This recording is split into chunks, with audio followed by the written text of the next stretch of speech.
This is exactly right.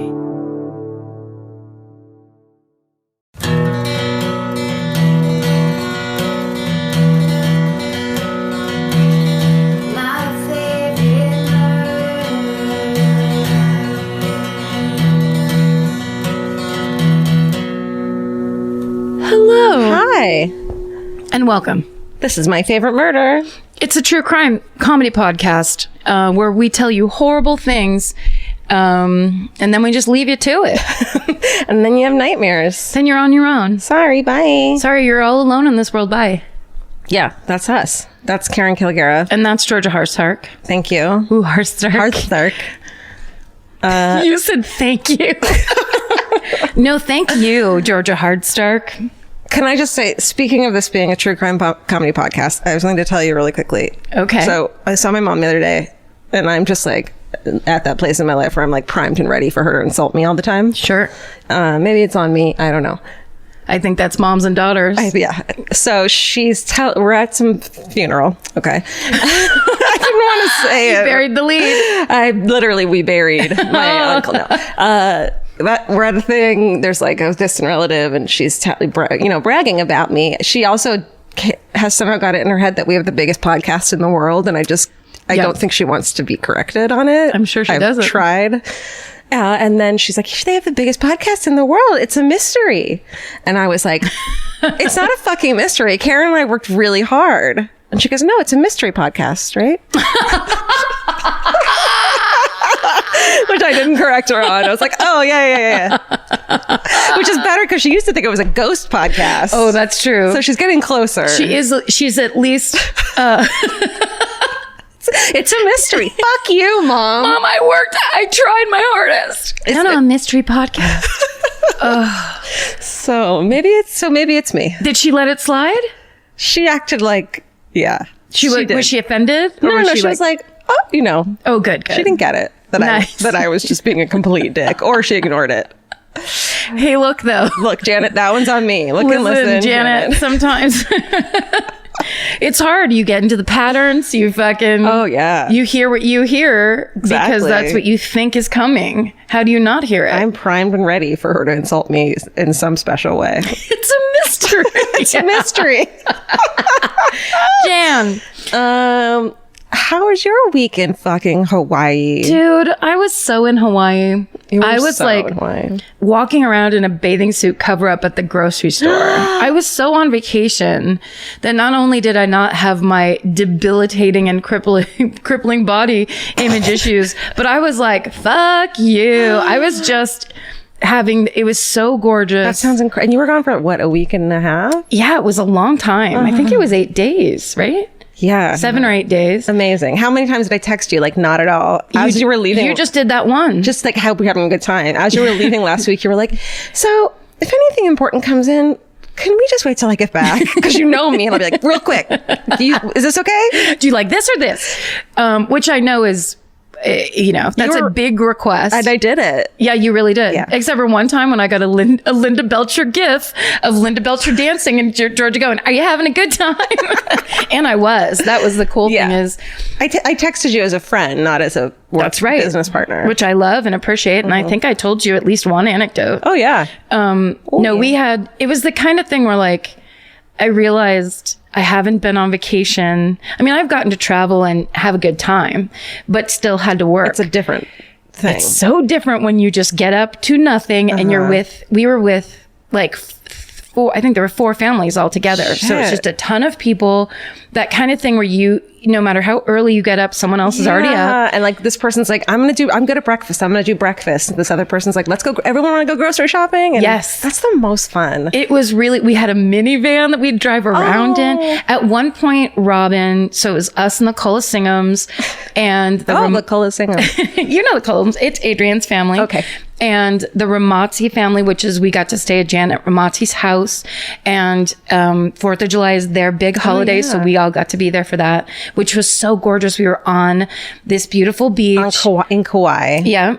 When you looked up and down the beach, everybody brought their own fireworks. So, and we did too, because Gordy, who was the one who told me the amazing at Thanksgiving. So last Thanksgiving is when this whole idea started, because it was kind of like this mishmash Thanksgiving of a bunch of random people who had never had Thanksgiving together before. And we had the best time. It was super fun. And that's when Janet was like, we should all do 4th of July at my house. And so we got a second house in her neighborhood. Normally I'd be like, great. And then I would never speak to them again. Exactly. Well, and I kind of had that feeling of like, I don't think I'm really invited, but it's nice. And my sister's like, no, you have to come. It's going to be so great. And then I was like, well, I would love to go. And that it sounds like a dream, but I didn't want to like be invasive. Well, it ended up, I was going to get a hotel room. There, of course, were none because it's Kauai in the summertime. So anyway, it turned out amazing, and it was like, couldn't have felt more welcome. And it's so fun to be around families I'm never around. Yeah. You're just like laughing at their shit. Isn't it fun to watch a family like interaction and be like, oh, you guys are seeing shit that no one else fucking sees. Yep. Right? And on vacation, it's like, all the moms are like, yeah, I already made my breakfast. I'm going out onto the lanai. Like, it was truly every man for itself. I love it. Oh yeah, Adrian's husband Robin started having Nora drive from our 11-year-old niece. The 11-year-old niece driving from one rental house to the other. She was sitting in his lap. She was only doing the steering, but she was fully steering the minivan with all of us in it. She's going to remember that for the rest of her life. She was giggling so hard at one point she turned all the way around to look at everybody, and everyone goes, "Turn around!" It was just a bunch of stuff like that. Yeah, so fun. Also, one night they started playing drinking games in the garage, and they taught us how to play baseball, which is some crazy, like, it's basically quarters but advanced, because now everyone does like quarters with ping pong balls and cups and shit. No clue. I didn't go to college, so I have no fucking idea. Right, same here. I've never even heard of it. Yeah, it's basically like throwing ping pong balls into cups, and but then if you steal a base, then you have to do that cup flipping thing. You know how the kids were really into cup flipping? I'm good at cup flipping. Are you really? I say that and not knowing for sure if I am, but I think I am. It was just funny how all the over 40s adapted, because it's like, I've got 4 beers in me and I want to kick your ass. It was like the competitiveness took over. It was like suddenly everybody was 19. I love it. And it was a total joy. But on 4th of July, as you looked up and down this beach, like as the sun was setting, people just started kicking off their Piccolo Petes. And so it just, as far as the eye could see, was just little fireworks. It was the coolest, best trip. So like dreamy. Yeah. And so relaxing. Like, I didn't realize how much I needed to just plain relax and do nothing and kind of like just go to the beach and sit around. And tomorrow, there's nothing too. Mine and Vince's therapist. Don't worry, we're fine. We're just we're learning how to communicate effectively. Sure. Please give me some tips when you're done. We didn't know how badly we were. We're like, I'm so preemptive therapy girl. So like, let's just go and we'll learn some shit. Because there were some like, communication shit. And then we're like, oh, fuck, this would have gone, like, our marriage would have been over in 10 fucking years if we hadn't figured this shit out. Yes, it's the hardest. Yeah. Like, it's the key. And men and women do it wrong. Very differently. Right. Well, he was telling us, because we're going to fucking Hawaii next week, but we're going for 3 nights. And our therapist basically was like, what is wrong with you? You have a brain change when you go for more than like 5 or 6 days. Like something clicks in your, that that the next day is nothing and the next day is vacation. It changes like, Can you tack some days on?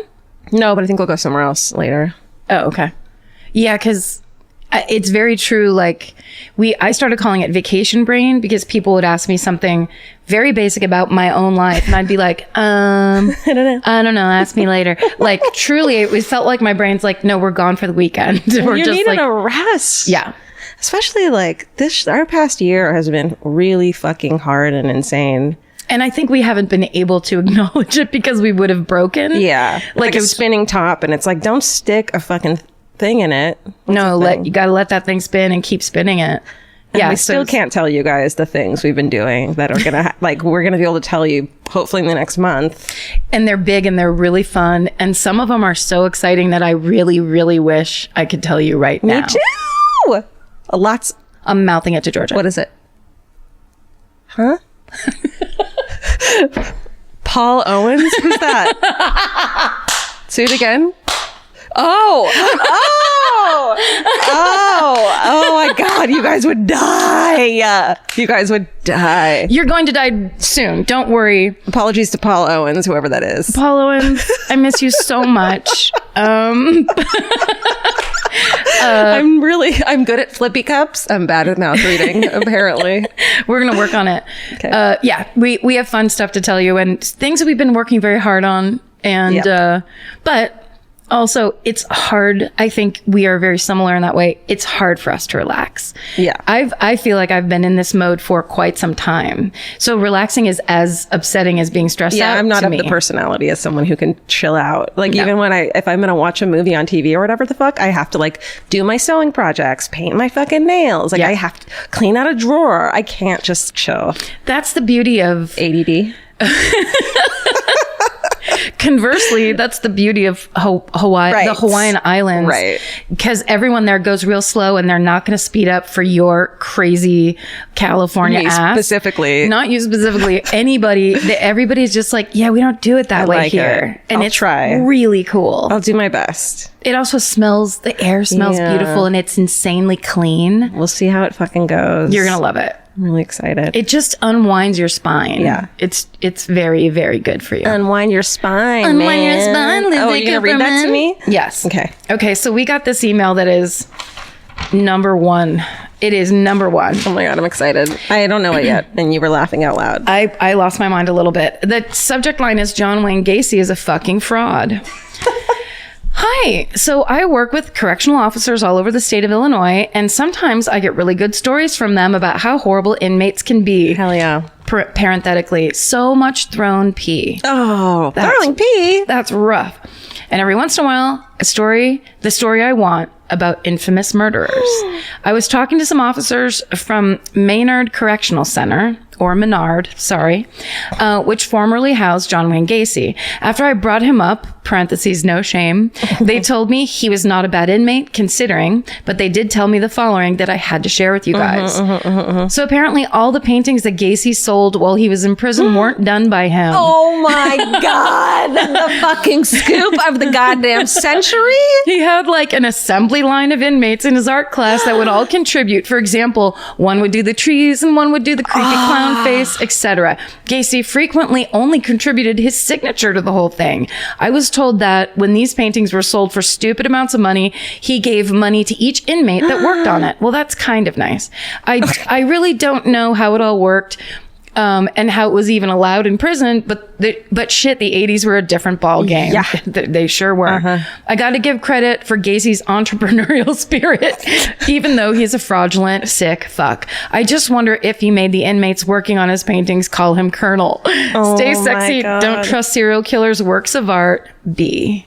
Well, I kind of love that because we always talk about how gross that is. Yeah, we don't want, we're not, this canned wine's making me burp. We're not obsessed with serial killers, we are obsessed with stories. And so people think that we are obsessed. And I just love that it's like, oh, you bought a John Wayne Gacy painting? Sucks to be you, motherfucker. I just never understood when that seemed to kick up in the 90s a little bit. And I do remember I did have a t-shirt with a huge picture of Ed Gein's face on the front of it that I got at EK on Vermont. That is but that's only certain people would know what it is. Yes. Yes. Back then it felt very, underground. It felt edgy. It felt, edgy and subversive. Yeah. Is that the word you're looking for? No, but I like that one better than what I was thinking. Was it edgy? No. Esoteric. Esoteric's good. Yeah, I love that word. But point being, I never wore it. I bought it because I was like, I know who it is and I want credit from the other comics that I know that are into serial killers, but I don't want to walk around with Ed Gein's face. Right. But it always freaked me out that people would want a piece of one of ththose people in their home. It's like how much... That's like the definition of bad vibes. Yeah. Is the artwork. Do you believe in ghosts or vibes and shit? Yeah, that John Wayne Gacy would be putting his, it's your internal the artwork is like your internal. What? You're tripping, man. Man, I'm still on island time. Have you been sniffing jailhouse paint fumes and shit? Yeah, I wonder. This is just one more terrible blow to Johnny Depp's whole financial. He's in so many. Did you read the Rolling Stone article about Johnny Depp? Recent? Yeah. No. About his financial shit? Oh, yes. That he spends like $500,000 a month or something. On wine? Oh, bro.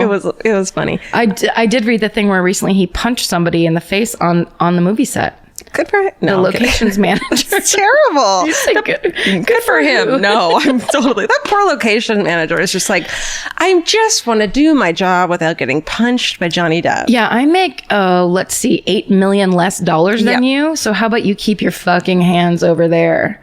Yeah. Yeah. Bro. Do we have any housekeeping?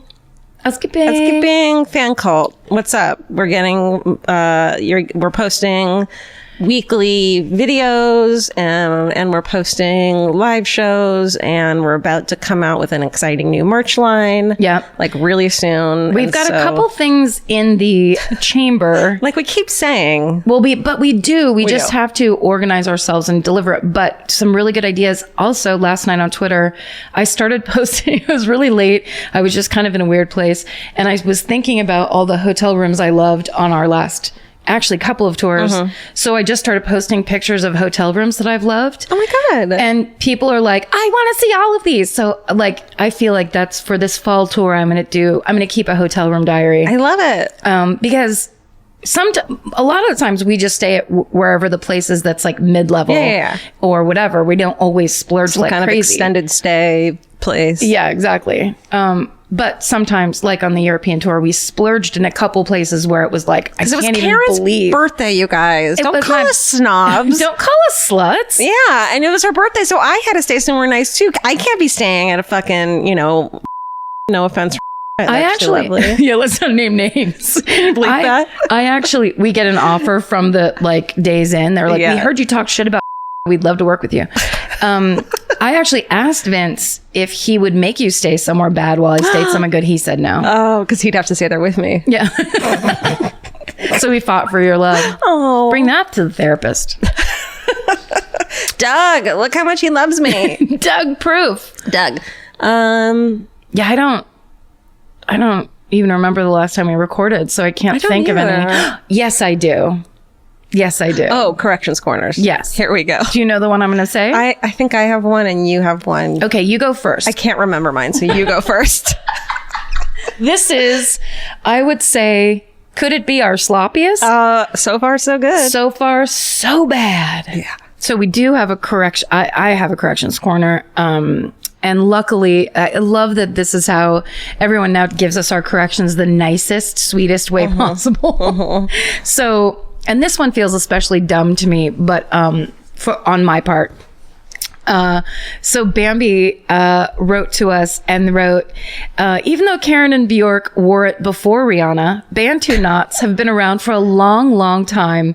No shade intended, just info. Where it was like, oh, thank you, Bambi. Oh my God, that was so nice of you. But if I intimated in any way that I thought Bjork invented those, it makes me feel so stupid because in no way did I think that. So thank you so much for the fact that Bambi wrote no shade was so heartwarming to me because I was like, I can so take shade. Yeah. You can serve up the shade if you're pissed. But anyway, so thanks for that. Good job, Bambi. Yeah, thanks, Bambi. With America's #1 meal kit, HelloFresh, you'll get easy, seasonal recipes and pre-measured ingredients delivered right to your door. All you have to do is cook and enjoy. HelloFresh makes cooking delicious meals at home a reality. From step-by-step recipes to pre-measured ingredients, you'll have everything you need to get a wow-worthy dinner on the table in about 30 minutes. Say goodbye to endless grocery store trips and takeout. HelloFresh has you covered. There's something for everyone, from family recipes to calorie smart and vegetarian, and fun menu series like Hall of Fame and craft burgers. HelloFresh has more 5-star recipes than any other meal kit, so you'll know you're getting something incredible. HelloFresh is flexible and it fits your lifestyle. Easily change your delivery days, food preferences, and skip a week whenever you need. Break out of your dinner rut and make deliciousness part of every week with HelloFresh. I love that even though HelloFresh is super easy and they make it really basic and like straightforward, you still feel like you're cooking this like incredible home cooked dinner. And that makes me feel good about myself. And that instead of just ordering takeout, I'm actually making something and preparing something at home. And that just, it feels good. So for $80 off your first month of HelloFresh, go to HelloFresh.com/murder80 and enter murder80. It's like receiving 8 meals for free only at HelloFresh.com/murder80, promo code murder80. Go buy. Who goes first this week?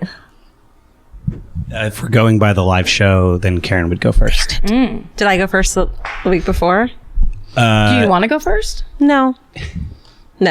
Why did you whisper, damn it? Because I'm drinking my canned wine and I have to slow down on the canned wine. Oh, okay. No, it's fine. Go first. Okay. I don't know why. I'm a like get it out of the way person with everything. Oh, I see. Let's just get shit out of the way. That's going to be fun on vacation. Oh, it's great. I'm great. I'm really chill. Well, so because I can't let go of being in Hawaii, actually, while we were there, Mary Ramazzi, who is, it was her mom's house that we were staying at, listens to the podcast. Hi, Mary. And she was like, have you ever done a Hawaiian serial killer? And at first I said no. Then I remembered there was Randall, I'm not going to be able to remember his last name, but he's the guy that escaped from the mental hospital and actually made it to he made it to California. Right. And went to his brother's house or some shit. Yeah, exactly. He was extremely scary. But I was like, are there any? Because, of course, at the time, we were like the palm trees were swaying in the background. And we're just like, there's no way. Why would anyone? Well, then I Wikipedia it. And there was one. It's still a cold case. It's the case of the Honolulu strangler. All right. So I don't have to tell, I think, most people about Hawaii. We're not most people, Karen. First of all, it's a state. Let's just start there.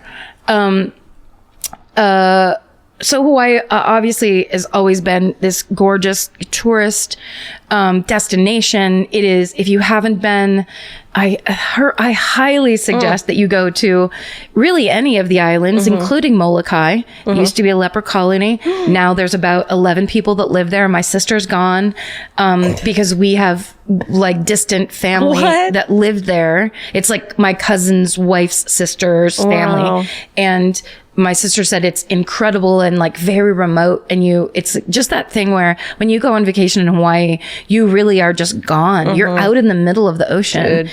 And it's an amazing experience. So anyway, so it was a huge, vacation destination in the 50s. And then it had this resurgence in the 80s because in like the 60s and 70s, the tourism had fallen off. It was huge for so long. And then like everything, there was the recession and people started staycationing with no name or cute BuzzFeed columns about it. They just didn't go anywhere and lined up for gas. It was just called Don't Fucking Go Anywhere. It was called We're Fucking Broke. Yeah. If you want to go into nature, stand outside. But by the mid 80s, it was ramping back up again. The island of Oahu, which is where Honolulu is. So I'm not going to act like a total expert because I think when I was growing up, I just thought of Hawaii as Honolulu. Yeah, right. It's just like there was a picture on our refrigerator of my grandma in the 50s standing in front of a big pink hotel in Honolulu wearing a lei. And it was like, that was the shit. That was like the American dream. Totally. But in the 80s, it came back so that there were people like baseball shirts that said Hawaii 82 on the front of them. Remember those tourism shirts where it was like the year, it looked like a football shirt, but it was like Hawaii 82. I remember it was like, where are you going to live? Hawaii. Like it was like the place to be. And I remember someone at school saying that all the drinking fountains had pineapple juice in them. And I was like, oh my God, that's so like, that's like what paradise it was. It was like truly paradise.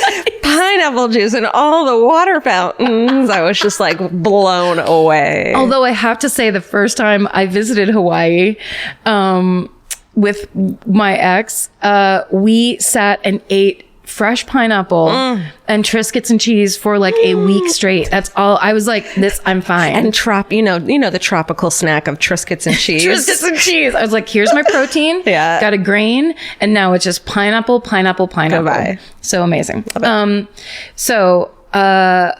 So in the 80s, one of the main reasons tourism kicked up again, and also there was military personnel and people coming to work at telecom companies. So all these people, there was an influx of people coming into the state of Hawaii. 10.5 million people visited the islands during this time, and this all before the stock market crash of 87, which I didn't know existed. All right, 87. We can't get into the stock market right now. This is not a stock market podcast, guys. Could you imagine if I just started? It was a bull and bear market. You're just like, what?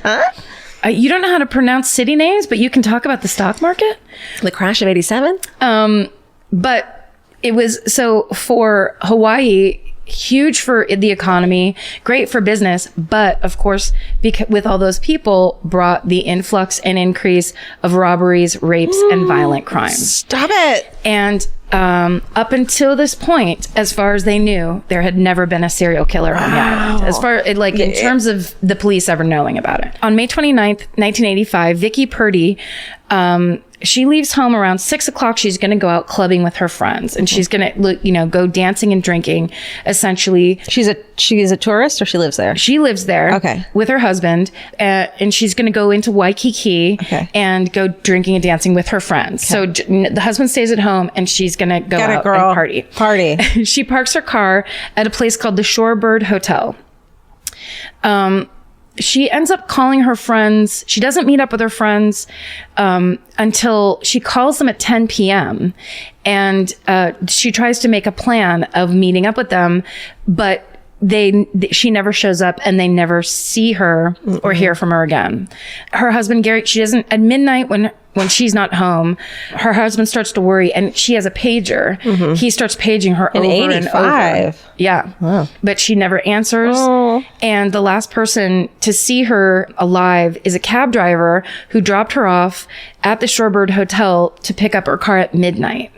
So she had gone somewhere, but it wasn't to meet her friends. Yeah, they're not sure. Like her weird. Yeah.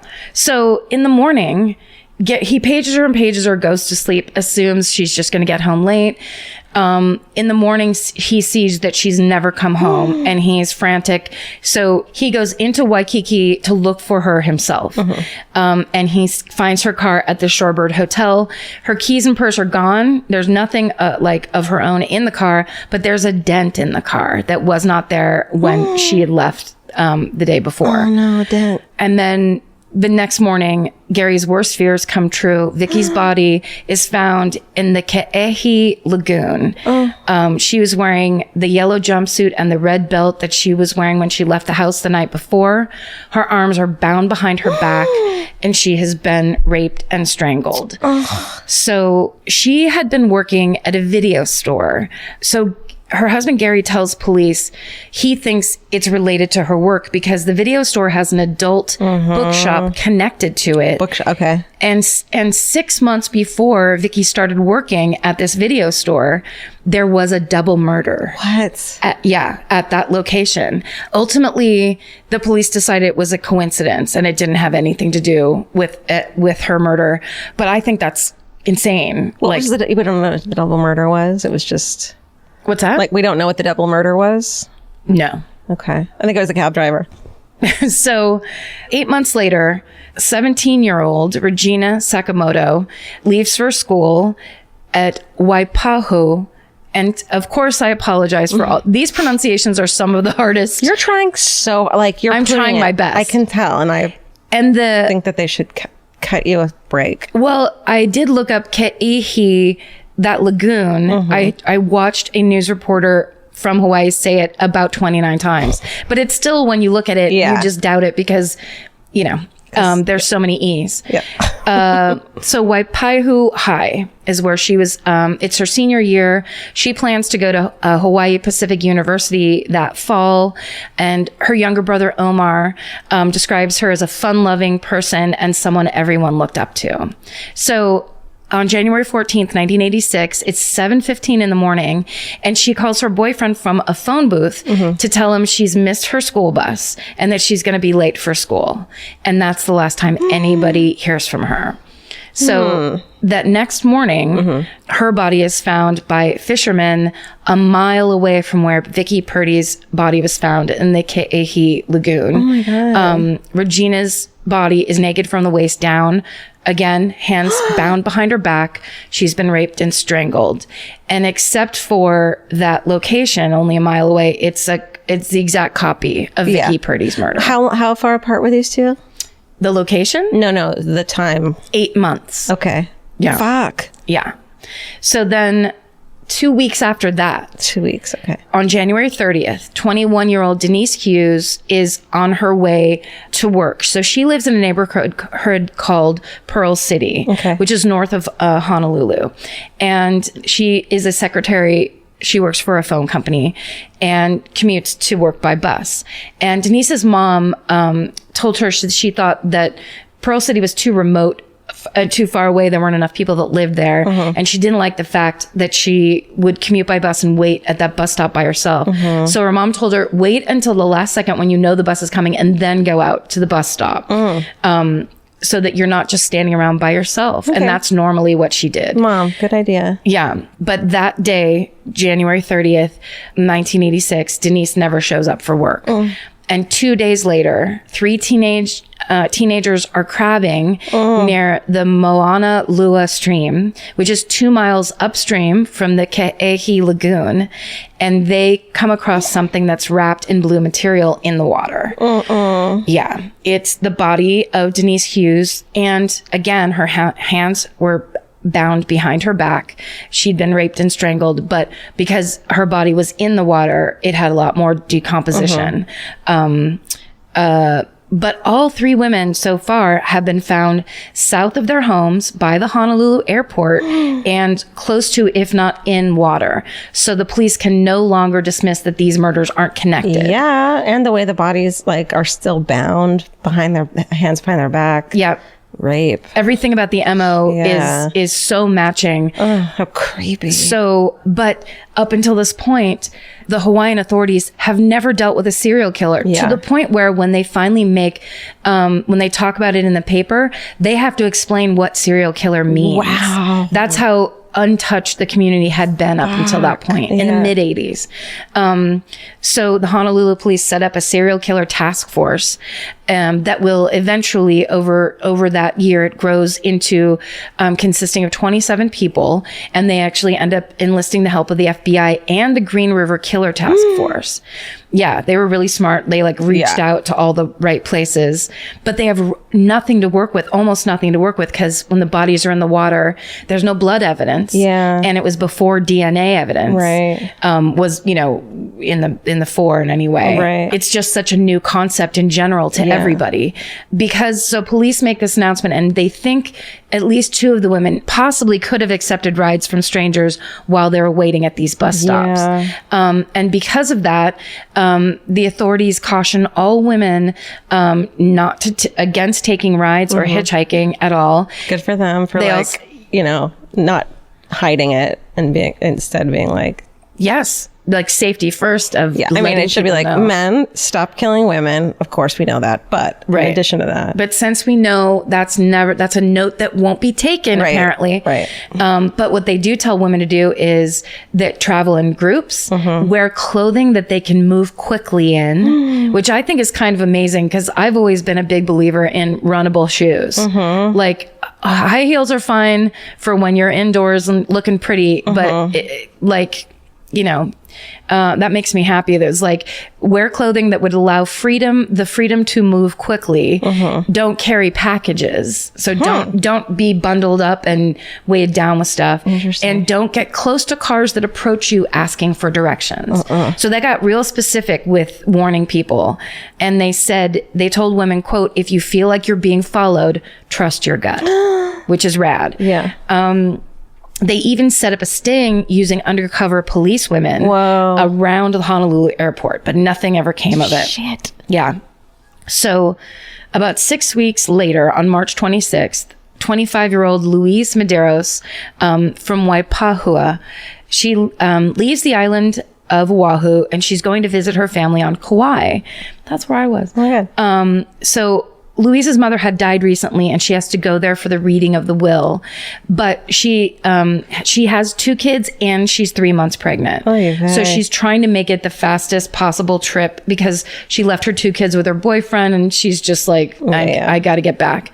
Her family wants her to wait until morning so that she doesn't have to take the bus from the airport late at night.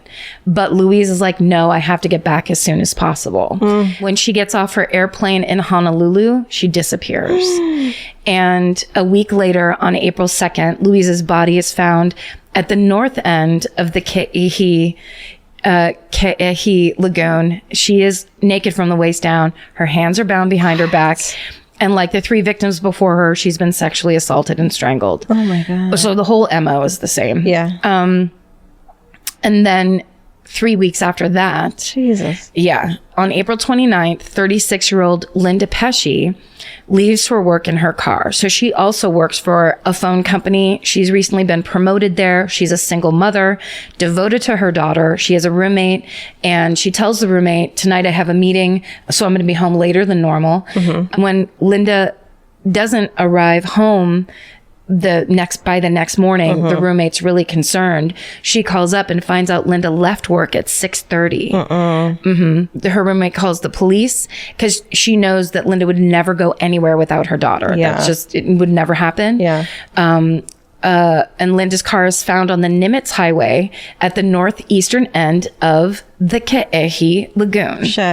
And from what the police put together, they figure that her car broke down half a mile from a bus stop. No. Yep.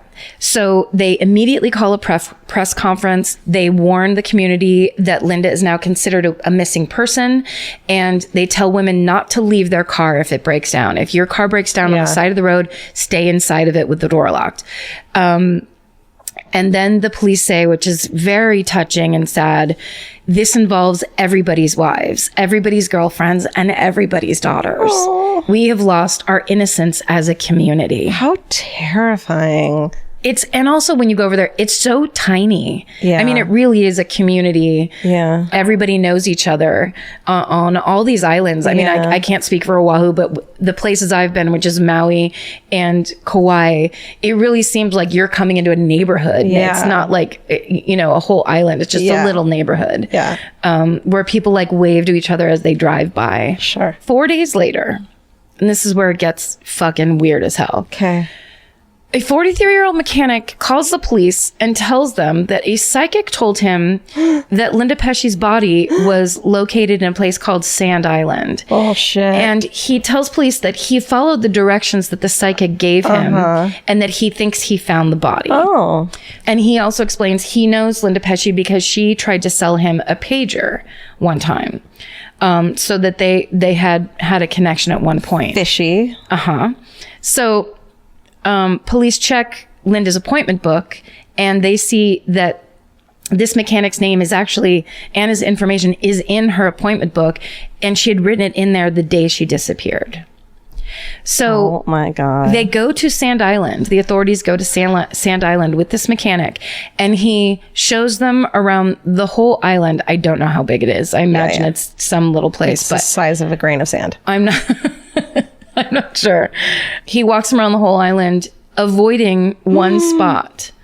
And then he's like, oh, I guess it's not here. When police check out that spot, that's where they find Linda Pesci's body. Dude. She is face down, covered in dirt, and there's a concrete block on top of her, and she's been raped and strangled. Oh my God. So meanwhile, when she went missing, the police actually put up a roadblock, and they stopped commuters and asked them about what they saw the night that Linda's car broke down on the side of the road.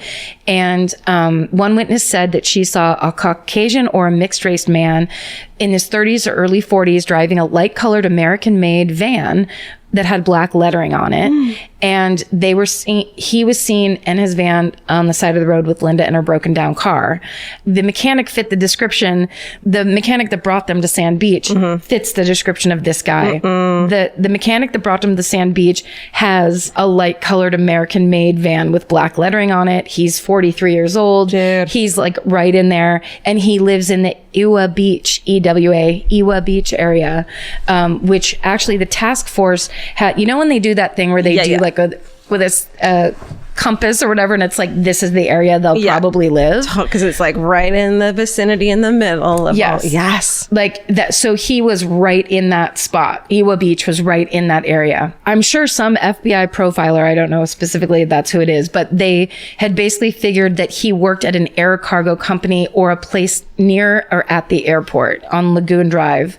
Police figured that he worked at the airport or nearby the airport. I was gonna guess the airport. The mechanic who called them and talked about the psychic worked at an air cargo company near the airport on Lagoon Drive, which is the road that runs along the Ki'ihe Lagoon. Dude. Yes.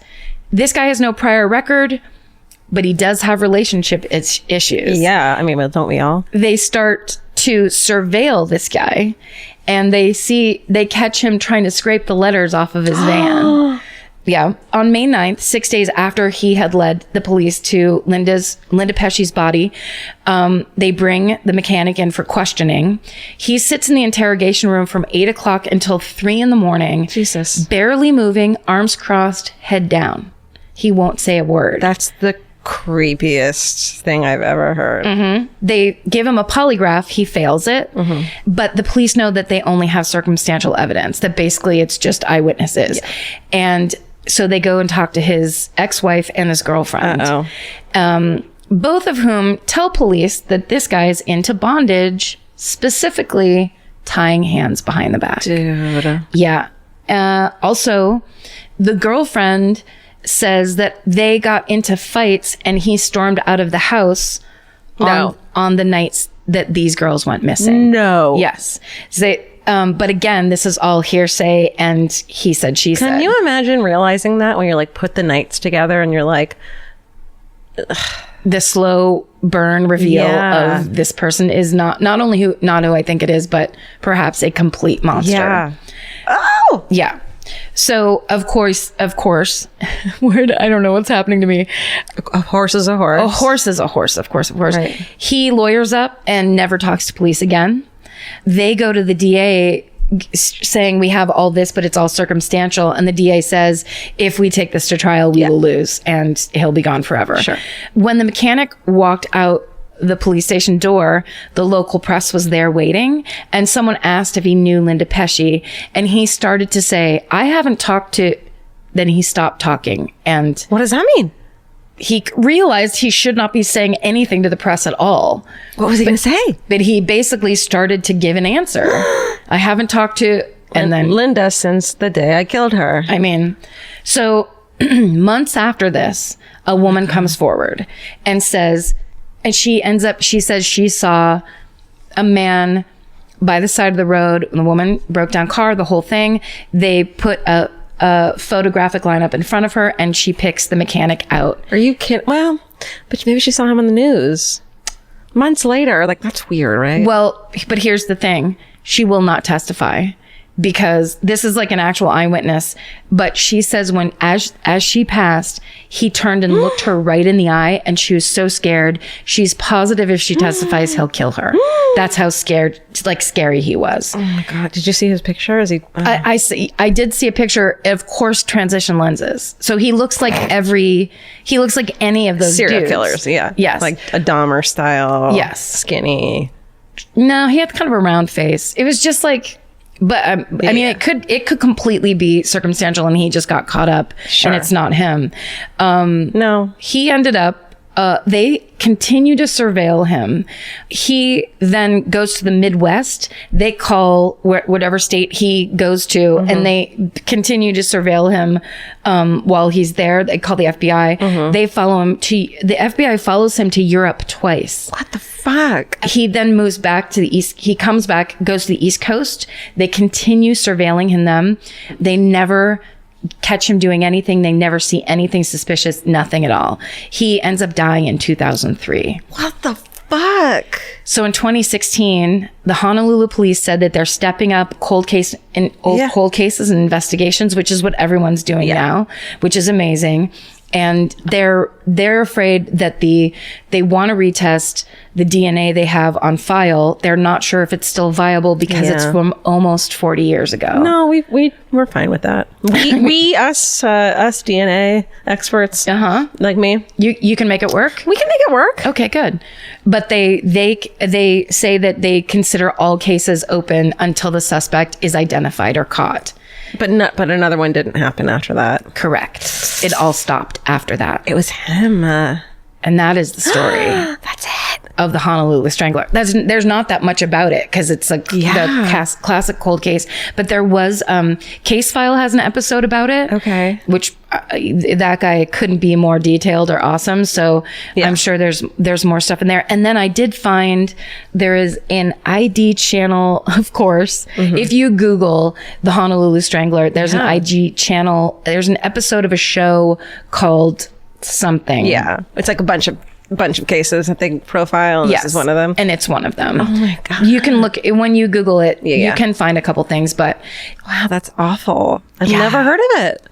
I've never heard of it. I mean, it's crazy. Yeah. Also, just when it is such a classic serial killing case. Yeah.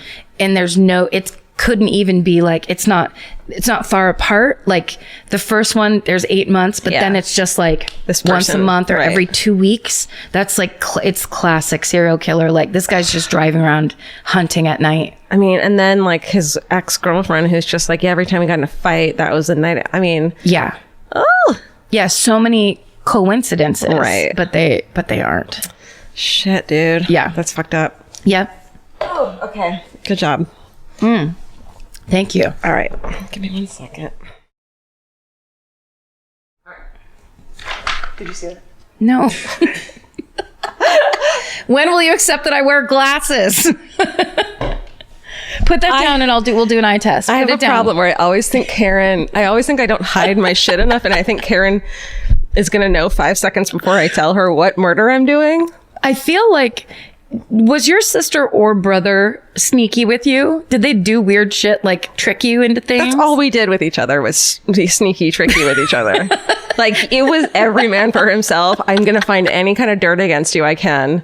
Jesus Christ. I'm going to read your fucking diary and I'm going to tell Mom. Oh, fuck. And it's not a mystery. See, Laura was the exact opposite. Laura was like the Don Draper of I never think about you at all. Where, like, if I put something down like that, she would never even take the time to look at it. Well, how are you going to get... you know what you do all the time that drives me fucking crazy? Because all I want to do is look at it. Is you don't close your...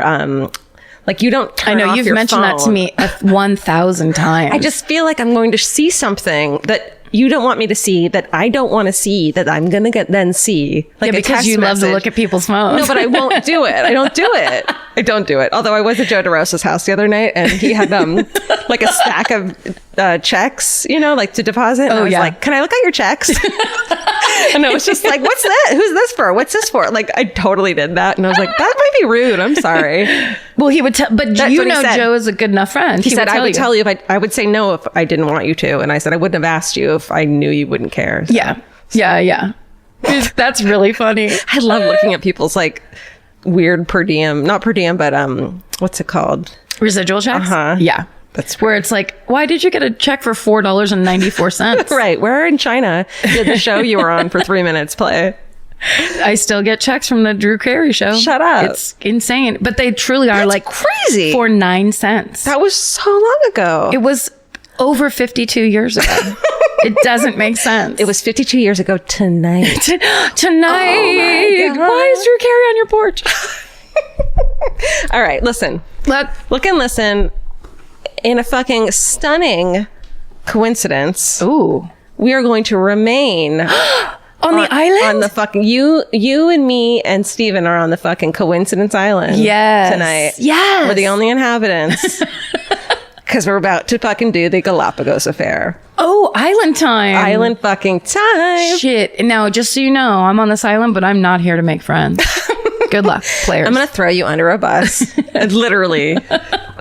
Okay. Okay, wait, really quick. There's a documentary about this, right? Yes. I've been told to watch this documentary probably 50 times, and I hear it's amazing. They were right. Everyone was right. Okay. I know we're like, shut up, I know everything. And, it's fucking good. Okay, great. Okay. But I'm going to need your help with, so like every character in it looks so much not like anyone. Okay. That I can't describe them by saying they look like a young so-and-so. Great. So, and you're good at that. So I'm going to need your help. I even showed Vince and I was like, who does this look like to you? And he's just like, my friend Dave from college. No. You did get one good one. Okay. Okay. So, can I just tell you, sorry. Tell me always. You giving me a job. You just picked up the second grader inside of me and made me sit up real tall. Like, Karen? I have a job. Get your crayons. I love it. I'm ready. I can't wait. Let me, all right. Okay. Here we go. All right. Let's just start. Okay. This is what's going to happen. So this story is told by the inhabitants of this story, like based on the letters that everyone wrote, the books that they later wrote about it. So what is fact and what is someone else's story and isn't true and is true is like left up to fucking conjecture. Amazing. Or some word that sounds like that. Yes. But here's what we know and here's how we are going to do it. And just really quick, that's all. The way we tell all stories is just through the eyes of either the police or a reporter or a family member. Like, you always forget that because you're like, no, this is fact. Right. And when we do our research, we try our best to find stories that are like, to look for the stories that everyone is telling and then piece together what sounds like the most plausible based on what we're telling you. And so we're fucking wrong too, probably. So we're adding to that. Guaranteed. So, but we're right. Always. Floriana Island. Let's start there. It's one of the islands that make up the archipelago. Archipelago. Didn't know that word before I heard it on, let me say this podcast. Hold on. Archipelago. Great. Thank you to the podcast, The Conspirators. Nice. For telling me how to say that. Archipelago. All right. So here we are. Archipelago that makes up the Galapagos Islands, formed by a volcanic eruption. It's like another little tiny cluster of islands, like near Ecuador, that you're in the middle of fucking nowhere. Okay. Let's see. Floriana is named after Juan Jose Flores. He's the first president of Ecuador. During his administration, Ecuador was like, you know what? These Galapagos Islands are ours. Goodbye. Wow. And they were like, okay. The islands are, of course, known for their unique and wondrous creatures like giant tortoises that are used as an inspiration for Charles Darwin's The Origin of Species. Mm-hmm. That's what everyone knows it for, you know? The island, there was like all these like Europeans and pirates and people who would take over this little island of Floriana. Then one dick was like, I'm going to play a joke and I'm going to light a little fire. And it ended up burning the whole fucking island down. No. And let's see. That's not a funny joke at all. No, it's the helmsman of the Nantucket whaling vessel, the Essex, in 1890 does that. And the captain of the vessel swore retribution on the culprit. But then the ship is rammed and sunk by a sperm whale. And that's when Herman Melville got his fucking idea to write Moby Dick. Shit. Yeah. So there's like history. Wow. You know what I mean? But like, don't burn a fucking island down, you dick. Especially not an archipelago. An archipelago. Archipelago. Okay. By the 1920s, Ecuador is broke and they're like, we need some fucking money. Let's sell the islands to help with our economy. So then Europeans are like, great, let's go buy some of these islands and fucking live there. It's, post World War I, there's an economic crash and everyone's freaking out. So that brings a wave of European settlers. And they want to buy the land and they want to live on a tropical island paradise, like this idea that this is going to be paradise. So two of those people are Dr. Frederick Ritter, who's 43, and his lover, who's 15 years younger than him, Dora Strauch. So she's a teacher and a bored fucking housewife. They're from Germany, and they had met there when Dora had become a patient of Dr. Frederick. So they had met when Dora had became a patient of Dr. Ritter. He's a dentist, I think. Mm-hmm. And Dora had been diagnosed with MS, and all of her doctors were like, it's incurable. You can't do anything about it. Fucking deal with it. Goodbye. But Dr. Ritter was like, fuck that shit. He was like super into Nietzsche. Oh. And he was like, here's what's going to happen. If he believed in the healing power of thought. He mansplained to her that she didn't have to submit to her illness, and she fell in love with him. He fell in love with her, and they decided to leave their spouses for each other. Wow. He looks like Steve Zahn. You know, nice. You know what I mean? I love Steve Zahn. Like a rugged Steve Zahn. Oh. Like a rugged 1920s. Like, did you ever see Sunshine Cleaning Company? No. He's Steve Zahn in that movie is a cop. Okay. So he's insanely yoked. Yeah. He's like no longer hippie Steve Zahn. He's evil cop Steve Zahn. Okay. He's like Steve Zahn and Popeye had a baby. Yeah. You know what I'm saying? And she looks like a young Emma Thompson. Okay. Okay. That's a nice combination. Right. So Dr. Ritter, he's an eccentric. He studies Nietzsche, like any good angry hipster, I wrote. Sure. Because it's like, oh my God. Like if you went on a date with a guy who was like, I'm really into Nietzsche. I'd be like, oh wait, sorry, really quick. That's my friend over there. And I would fucking run as fast as I could. Exactly. Faker, bye. So he's into his philosophical principles and his advocacy for a natural life and a vegetarian diet. And they want to go to an idyllic Pacific Island existence. He just fucking hated modern life. He was like, get me the fuck out of here. Everyone walks too slow. This sucks. I don't want to be a doctor. Let's go to a tropical island. Let's get the fuck out of here. Everything is like all about buying shit. It's impersonal. It's valueless. I hate it. Okay. I can get behind that. Sure. And Dora... What was that character? Sometimes it's fun to live a valueless life. Oh, okay. So Dora is like, fuck, she's 15 years younger. She's like, oh my God, this guy is the smartest guy ever. I'm obsessed with him. I'm in love with him. He looks like Steve Zahn. So she also hated this bougie lifestyle. She didn't want to be a fucking housewife for the rest of her life. And she was pissed off that she had this like disease that was like ravaging her body. And I guess her husband might have been a dick. So she said that existence poisons the spirit. Which isn't just mere existence. No, that existence. The that lifestyle. Housewife. Yeah. Sorry. So she calls Dr. Ritter her teacher and her guide and her fate. Uh-oh. I know, right? She got it bad. Yeah. Wanting to leave civilization, they decide to leave their spouses, and they said to the spouses, take care of each other.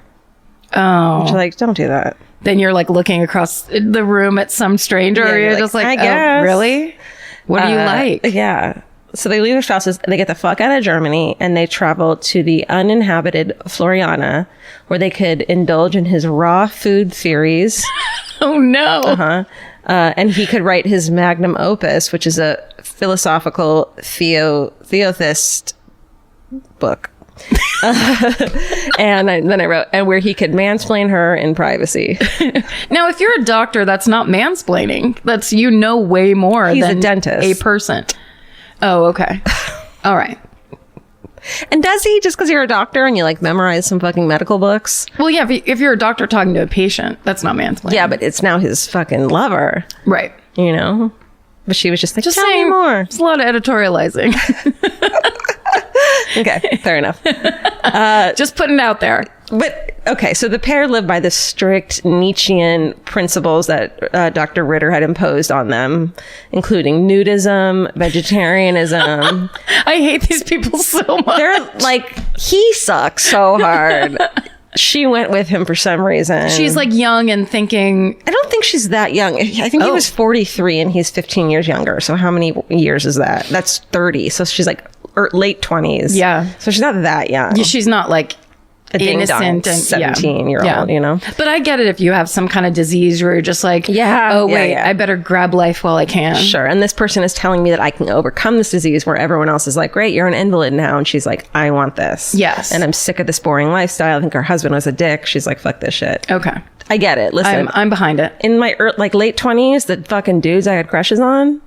Oh, it's all like Kierkegaard and fucking veganism and shit, where you're just like, you're so different and new. Yeah. Smoke pot all day. I love it. Oh my God, this is groundbreaking philosophies.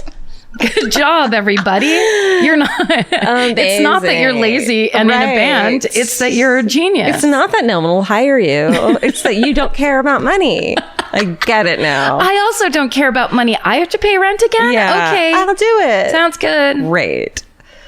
Someone got to care about that money. Okay, but here's what our exes didn't do. Oh. So he had this Dr. Ritter, the dentist, had this obsession.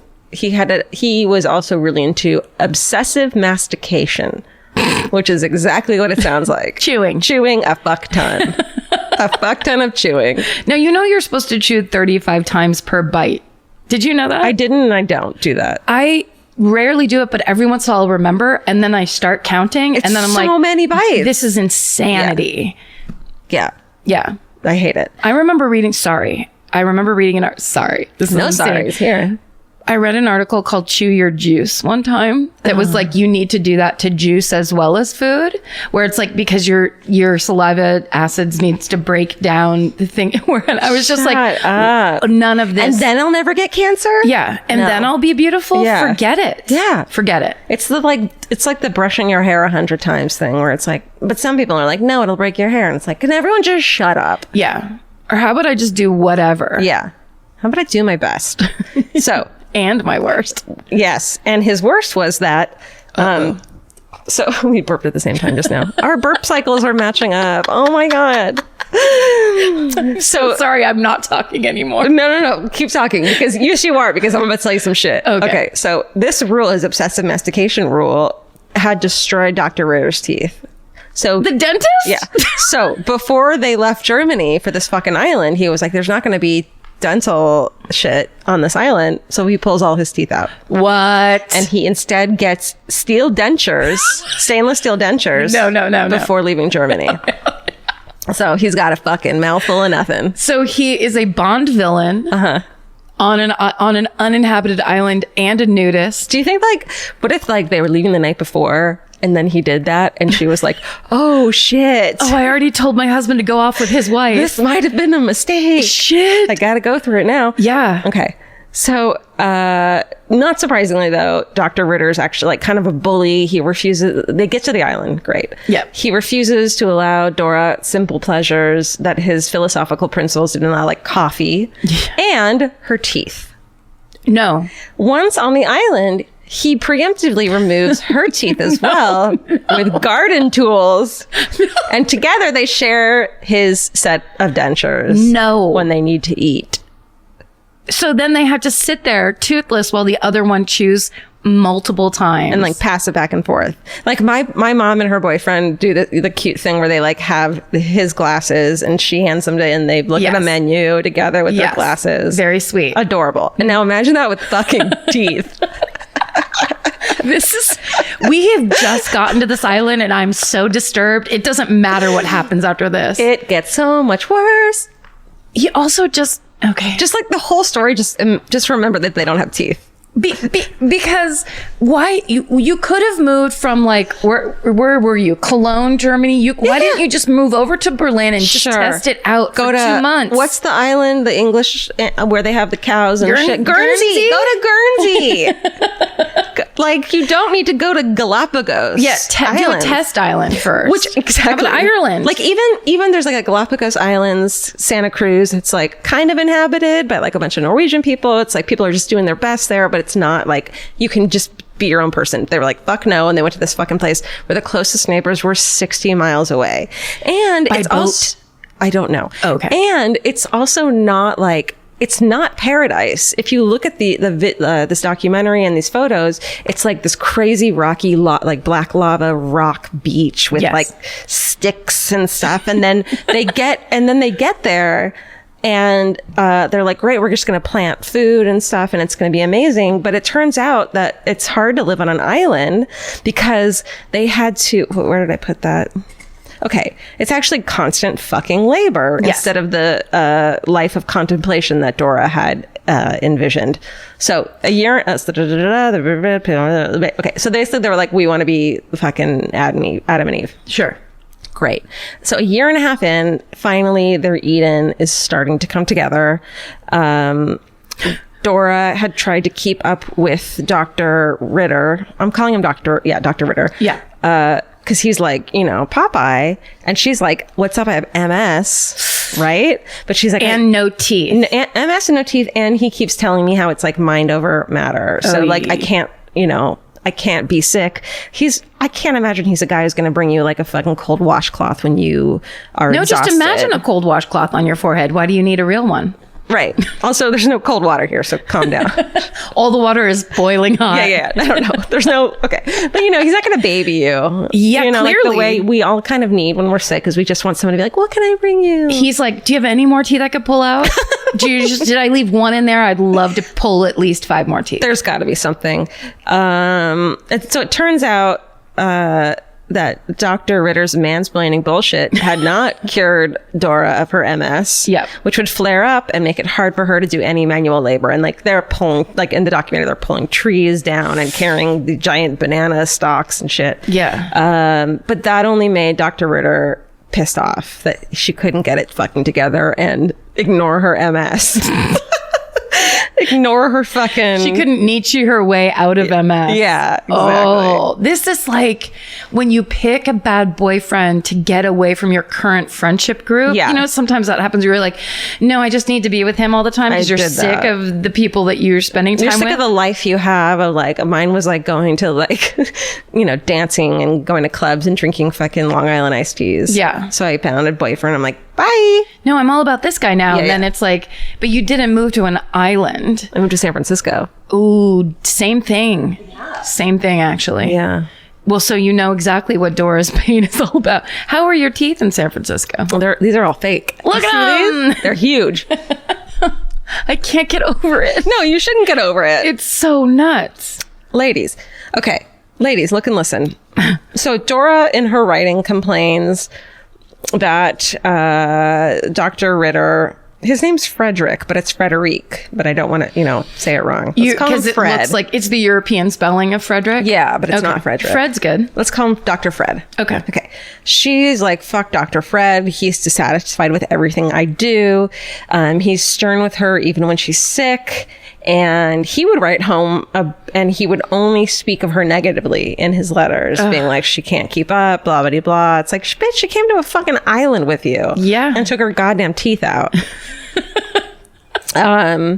She can't, I loved this and it doesn't need to be in here, but she's like, I can't find kindness and patience with Dr. Fred. So instead she her burro, her donkey becomes like her best friend. Oh no. And there's like video of her playing with this like sweet donkey. It's like a dog and they're like playing and dancing and like, oh my God, it's her baby. That's so sad. It's like her baby. It's so cute. Oh no. And then fucking Dr. Fred gets pissed off about how she loves animals. He's like mad about it. Yep. Yeah, exactly. That's Nietzsche was big into animal abuse. Right. And then I wrote, this bitch took her teeth out for him and he can't even baby her once in a while. I want to know how long they were together before they left Germany. Oh, that's a great question. If it was like 6 months, if it was like 3 weeks. And if they were together and hadn't left their spouses yet, so they had never like spent that real night together or like a week together or even a weekend. Which is what used to happen to people all the time. Yeah. Be like, I'm super in love with this person, but you've never spent the night with them before. Exactly. Yeah. Okay. So they write letters documenting their lives on the island. They send home and they send to a newspaper in Berlin who publishes these letters. And without them knowing it, they become fucking like kind of famous as the Robinson Crusoe of the Galapagos Islands. Oh no. So they're like on the cover of newspapers being like, look at this like modern day Adam and Eve. And they're like living off the land and it's paradise. And like everyone's talking about how incredible this is that they're doing this. Because they didn't no even one's know. smiling in any picture. Yeah. When they find out they're famous, they're fucking pissed off about it. And the press had grandized their lives on the island and called them eccentrics and philosophers. It's like this, noble thing they're doing. And they don't write about probably how bad they smell, I'm guessing. That donkey's like, I'm going to stand over here for a while. Even the donkey's like, Gee. So, even a ship full of scientists from America, from the U.S., who were documenting all the exotic animals throughout the Galapagos stopped by Floriana just to see the, quote, modern day Adam and Eve. So they were like, we got to add this as a stop on our way. These like famous this couple. Like a cruise ship would go by? It's like their big yacht. Oh, okay. Okay. You know? Yeah. So the scientists got off the island and they all made friends, and, you know, it was a positive thing. Even though Dr. Fred was like, but I don't want any more visitors. And then he'd just like open his lips. I don't want any more visitors. Stainless steel. glare. Teeth. Okay. So 3 years into their life on the island, in the summer of 1932, a fucking schooner arrives carrying Heinz Whitmer and his wife, Margaret, who's 5 months pregnant, onto the island. And Heinz's son from a previous marriage named Harry, who's a teenager. So Harry had fragile health, and he had gotten sicker recently, and they had been reading about these adventures in the fucking tropics. So they were like, fuck this, let's get out of here and bring our family and go live on this island. They were also German. They had sold all their possessions after reading about this stuff, and were like, we're going to do this. Once they pull up onto the beach, they were like, oh shit, this is not what we fucking thought it would be. They find a desolate island with only one stream. Ooh. So Heinz and Margaret are like comparably very normal. Like they're a normal couple with normal wants, etc. And the doctor and Dora are like, this is the most boring couple that could have come to this fucking island. Like, we're not going to have they say orgies. To each other as they pass teeth back and forth. Yeah, you're right. They're boring. They're the boring ones. Fucking lunatics. So so the doctor and Dora start fucking blahing about Nietzsche. The Whitmers are like, double what the fuck? These are not normal people. These people are bananas. And they're like, what did we do? We shouldn't have come here. And then Margaret, also, who's 5 months pregnant, she expected that this dude, Dr. Fred, would fucking doctor her and help her with her pregnancy. Dude. Which is like, for free? You know? And a dentist. And he's a dentist. I'm not 100% sure he's a dentist. It said it in some of the shit and some of the others. It didn't. Okay. But that's a mistake you could make, where it still counts as a doctor. Right. You could be a doctor and be a researcher. You could be a doctor and be like, no, I just wrote a super long paper. Yeah. It doesn't mean I know how to deliver your baby. Yeah. Yes, that's true. Yeah. So, and Dr. Fred was like, I don't want to be a fucking doctor anymore. Fuck you, normal woman. You think I'm going to deliver your fucking baby. And then... Yeah, they can't be too normal if they just shut their whole life down and then we're like, oh, we're going to go live with people from a magazine. Well, it almost like, seems like they had this like fantasy of what it was going to be like, and it was not like that at all. And of course, Dora immediately dislikes Margaret, the pregnant woman, because she's content to be a housewife. Like, it's, just be a mother and a wife. That's all she wants. Yeah. So it's immediately like disdain for each other. So Dr. Fred's, of course, pissed to have these boring, uninvited guests. So he is like, yeah, let me show you where you can stay. And he like walks them for like an hour to these caves where pirates used to live. And he's like, here's your home. Goodbye. And like leaves them there to fucking fend for themselves. Such a dick. These are guest caves. Go back. There's towels in the way back. They look like bats, but don't even pay attention to that. Don't worry about it.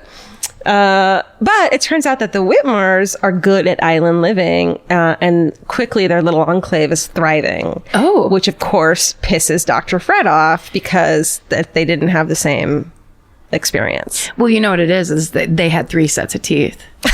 And that's the key to island living. You gotta gnash. You gotta be able to gnash if you want masticate. If you want to thrive on an island. We've always said that, you and I. You and I, that's basically our fucking tagline for this podcast. Okay. So they're doing well at the caves. They're doing great at the caves, pisses Dr. Fred off. But quickly, they kind of fall into this understanding of like, they're not besties, but they're doing okay. They're neighbors, Okay. No one loves their neighbors. True. And everything kind of settles down and everyone settles into this life. Fine. Great. And then the fucking Baroness shows up. The Baroness? The fucking Baroness. Is that my part? This is where Karen comes in. Karen comes in, no joke, riding a fucking donkey. A second donkey? Yes. Oh, hell yes. Or with a... she didn't steal the other one, Dora's donkey. I don't think so. I don't know which... I tried to find this fucking happy donkey, like the friend donkey, so like the name of it, and I couldn't find it anywhere. Aww. Let's call him Clive. Okay. Clive. Okay, she comes up. This woman gets there. She is the Baroness Eloise Werborn de Wagner Bosquet is her name. Hell yes. But we're going to call her the Baroness. Although I do love the name Eloise. She comes to this fucking island. I think she'd been reading about it as well in the newspapers. And because she's also German, she said she's from Vienna. And she's like, guess what, motherfuckers? I'm opening a luxury hotel for American millionaires on this island. What's up? Here I am coming in on a donkey. Margaret's the first one to see her. She fucking pulls up. She's got like a gun. And she's flanked by two men that are both her lovers. Yes. Yeah. My role of a lifetime. And she looks like, all right, here we go. Here's where I need your help. Okay. Okay, hold on, Steve. Yay. This is my favorite story of all time. Okay, I need you to tell me what she looks like. And I need you to tell me also if she kind of looks like me. She has my mouth. Okay. These fake teeth I have, she has them. Straight out of Galapagos. All right, so this is she. Here she is. Okay. With her two lovers. Sweet. So into two lovers. Just get it going. Okay. Whoa. Okay, yes or no, she kind of looks like me. I feel like it's like a Clea Duvall. You know who she looks like is Maggie Gyllenhaal. Totally. Straight up. You are much, much prettier than this lady. The Baroness. Thank you. The Baroness is so funny. She totally looks like Maggie. I knew you'd know this. Yeah, this is my speciality. That's Maggie Gyllenhaal. Do you want to see the Toothless Wonders? Yes, please. Oh, wait a second. I'm just going to say her lovers look like... I was going to say the blonde one looks like Prince Charles, a young Prince Charles. Yeah. No, you can do better than that. Well, it's the ears. You nailed that. Okay. Because he's tall and skinny. But he actually looks like James Cromwell, the actor James Cromwell. Yes. LA Confidential. When they're like, can you believe James Cromwell was this hot when he was young? Yep. Like, that's Babe, what he looks Pig in like. the City. Definitely. Then this guy in the front. No one ever, like, maybe a Steve Martin character? Yeah. like from The Jerk? He totally has Steve Martin face where it's like squinty eyes, but also standardized good looking. It's like a Steve Martin doing a character. 100%. But he has that like weird curly wavy hair. Yeah, he has very 20s hair. It looks like he puts a headband in to make it look like that. 100%. Let me find I don't doubt that those two guys might not look for the affections of each other every once in a while. I think we all slept in a bed together, if you know what I mean. I think these guys kicked off pansexuality 80 years before it was cool. Well, here's the thing. Okay, here's what did it Steve Martin? No. Buscemi. No, the guy who I said the toothless people look like. Oh, yes. Yes. Doesn't he kind of? How come we can't remember? Steve Vaughn. Eric Vaughn. Steve Zahn. Zahn. You're thinking Vince Vaughn. Yeah, it looks, and then that's dead on. She's a young Emma Thompson, maybe. Yeah, I think there's something better there, but I can't figure out what there is something better. But you know what it is? Not a lot of actresses look like this woman because her nose is kind of big, so you don't get very many mainstream actresses that look like this. But and mainstream actresses usually put in fake teeth after they pull them all out of That's right. They wouldn't go full dentures for a man. You know who he looks like, and maybe this is why you're thinking Emma Thompson? He looks like Kenneth Branagh. Who's that? He used to be married to Emma Thompson. Remember that guy? No, let me look. You know I don't know anyone. Kenneth Branagh. Oh, here he comes. Branagh. Let's see. Oh, yeah. Come on. Dude. Honk, honk. Guys. Right now, guys, I'm doing that when you pull the air for a semi-truck to honk at you. She's doing honk. So, and then the Whitmers are just so boring that they're not going to look like anyone. Okay. You know? Yeah. You want to see them, though. They're just not. They just look like anybody? They look like nobody and anybody. Okay. They're fine. I'm going to picture those two people from the American Gothic painting. One guy looks like an old farmer. Oh my God. Is that it? Yes. I'm psychic. Honk, honk. Honk, honk. Give me that air horn. Air horn, bitch. Okay. The Hold Baroness. on, I just had to say, guys, I've been drinking cold brew coffee and I have lost my mind. Karen came over. I'm out of water, so I was like doing some cold brew, and I was like, "You pour it. I don't want to like make it for you because I know how hard it is." And she pours herself some, and I went, "Oh shit! Oh shit!" Because like she poured that much in her, and I've only had half. You've only not even had half. So, and yeah, this is the greatest experience of my life. This episode is to warn you about the dangers of cold brew coffee. That's right. Can I tell you one of my saddest things that happened while you were gone? Yes. Really quickly. That you missed me. Sidebar. And then I missed you. Okay. 100%. Okay. There was an estate sale close by. And they had a photo on the fucking listing of the case that you'd see in health class when a cop would come for like dare or to like warn you of drugs. The case that they opened up and showed you all the drugs. They had a fucking narcotics example case. Yes. And I fucking almost lost my mind. I went early in the morning on like a Thursday morning before therapy. I was late to therapy. I didn't tell her why, but we have talked about my shopping addiction. It's fine. Everything's fine.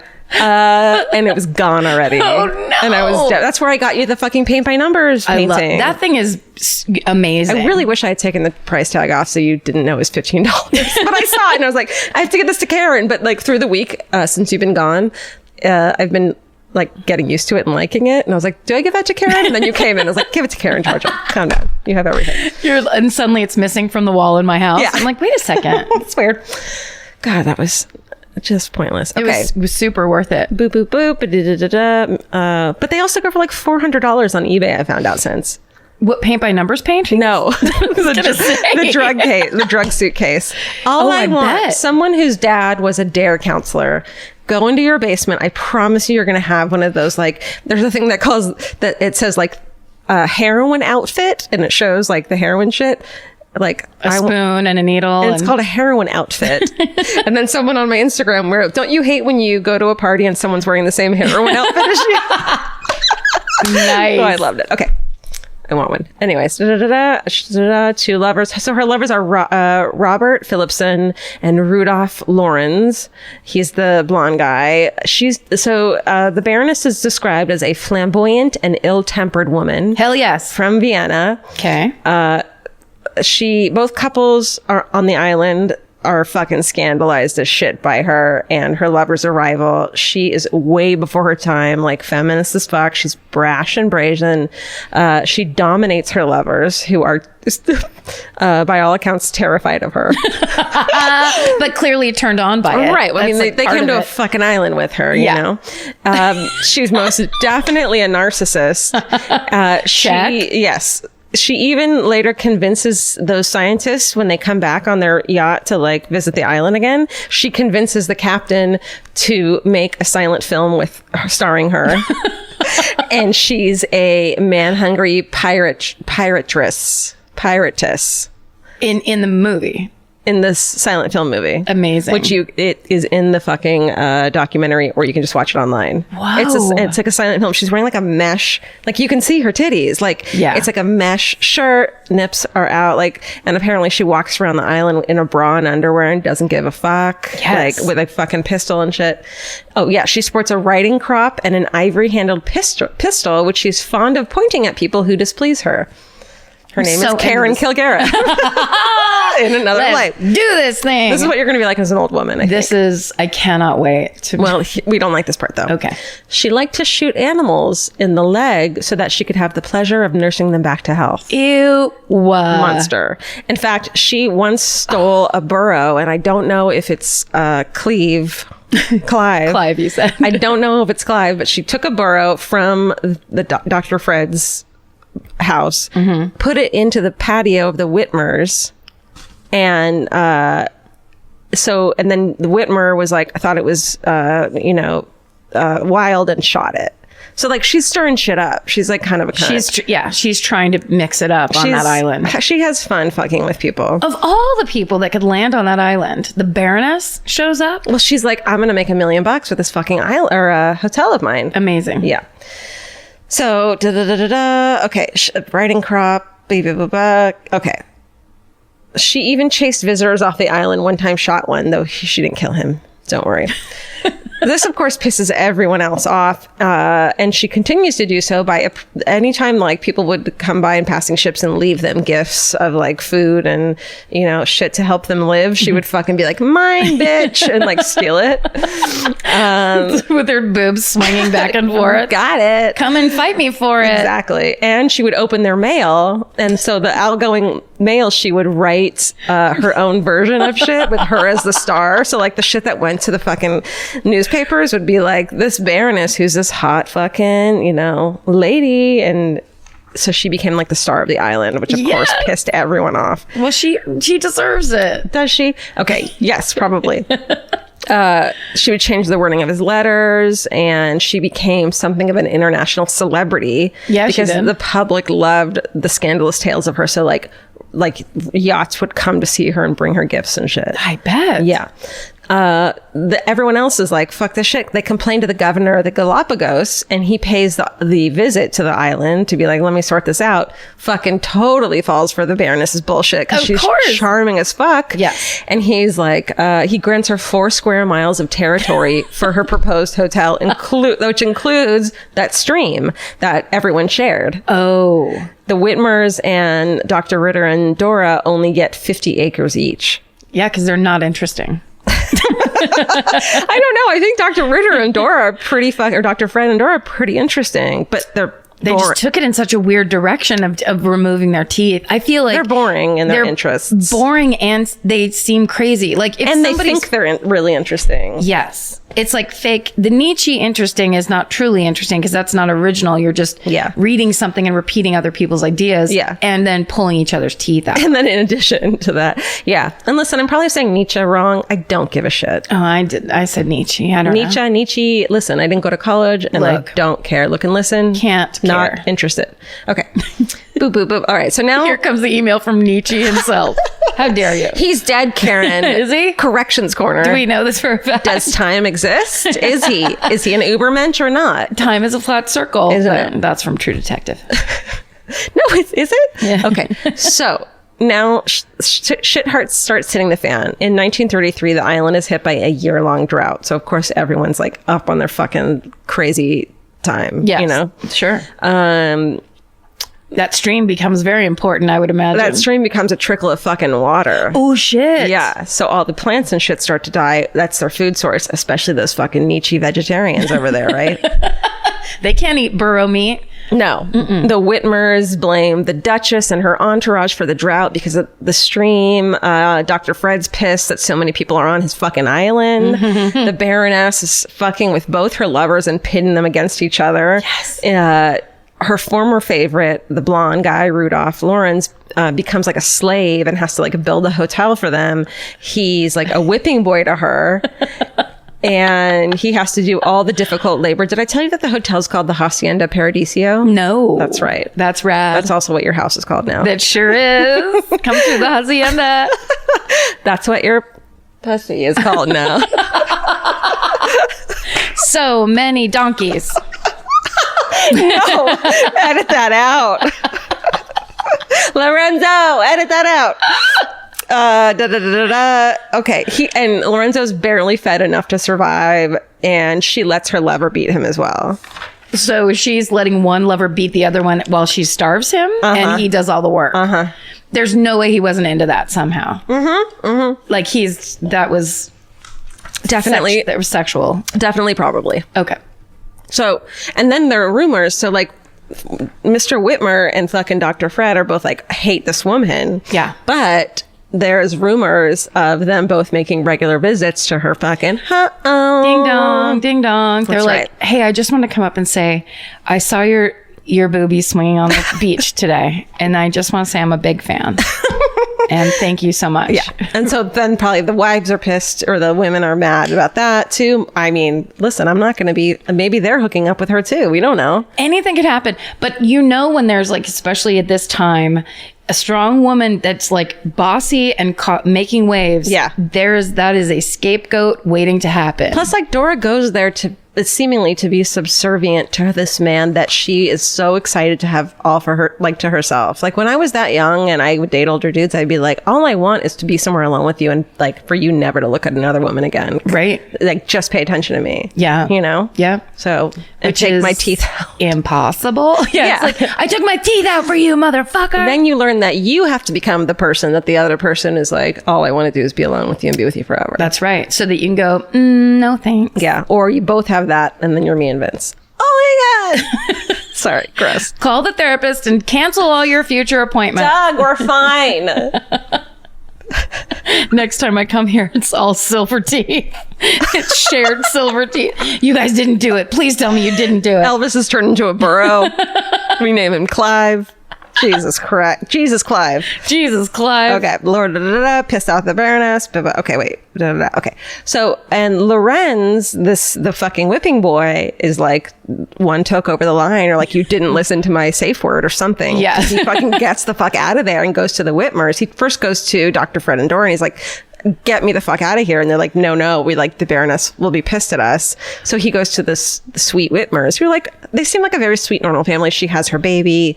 They have children on the island. Like They're truly just trying to be like, it really seems like it. Getting away from it all. Let's get the young asthmatic to get some fresh air type of stuff. I think they had really good intentions and they were boring and normal and just like wanted to live this island life. Okay. So they do take Lorenz in. And that, of course, pisses the Baroness off because then Lorenzo tells them that she isn't a fucking Baroness at all. Oh, she's not? I'm sorry. No, she's not. She had actually been a cabaret dancer in Constantinople during World War I. Yeah. You mean it used to be Istanbul and now it's Constantinople? Now it's Constantinople and it's Istanbul. Like, basically, yeah, okay. And then... I love her more now. She's insane. I love her. She had met and married a French merchant. Together, they moved to Paris. This is a little foggy. Lorenzo might have been the man who put the money up for them to open a boutique in Paris, or she just met him there. I can't really tell. But then the whipping guy, the other one, Philipson, gets hired at the boutique, and then she's like, what's up, you're my lovers. Yes. And they're like, is this included in the minimum wage that we're making? Right. Yeah. So by March of 1934, the drought had already lasted for months, and it's up to 120 degrees in the shade. They say. Yeah. No. Very hot. I am just that stupid fucking cunt in the heat. I can't deal with anything. I can't deal with much over 85. No. 87. Mwah. Yeah, that's fine. And then leave me alone. And of course, all the food growing in the gardens die, and a ship isn't showing up. Like usually there's a ship every month or two. A ship hasn't come for months, so there's no extra supplies. And then one evening, Dora hears she's relaxing, trying not to sweat her teeth out. She hears a blood-curdling scream of a woman in the forest. 2 days later, Margaret and Lorenz show up to her house. And this is according to her fucking story. So this is according to Dora? Yeah. Okay. So this is what she says happens. Lorenz and Margaret, so the fuckboy and the mom. Normal lady. And the normal lady.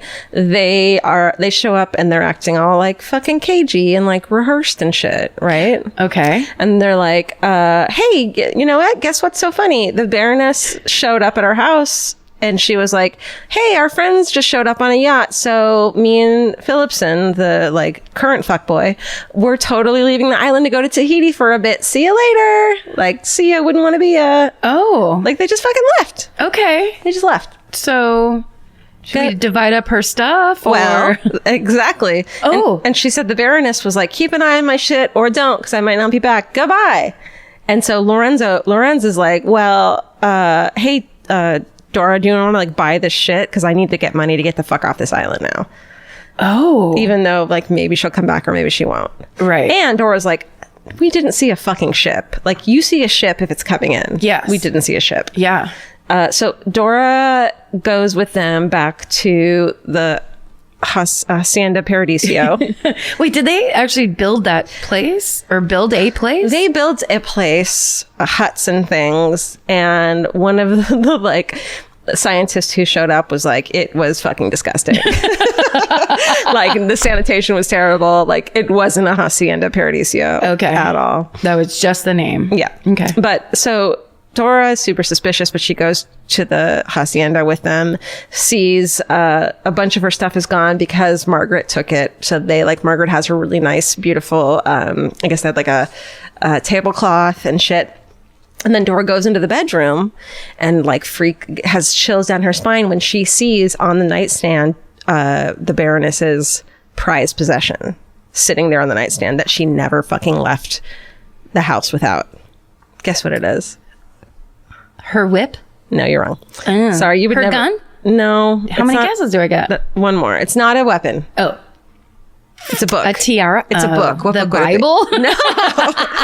You have 2 more guesses what book it is. Like, think of a book that, like, in college you were like, this is the book. And, like, I know this book. This is everything. It's not Catcher in the Rye because it's too... That's not written for a while. But it's like Infinite Jest. No. It's the future copy of the Infinite Jest.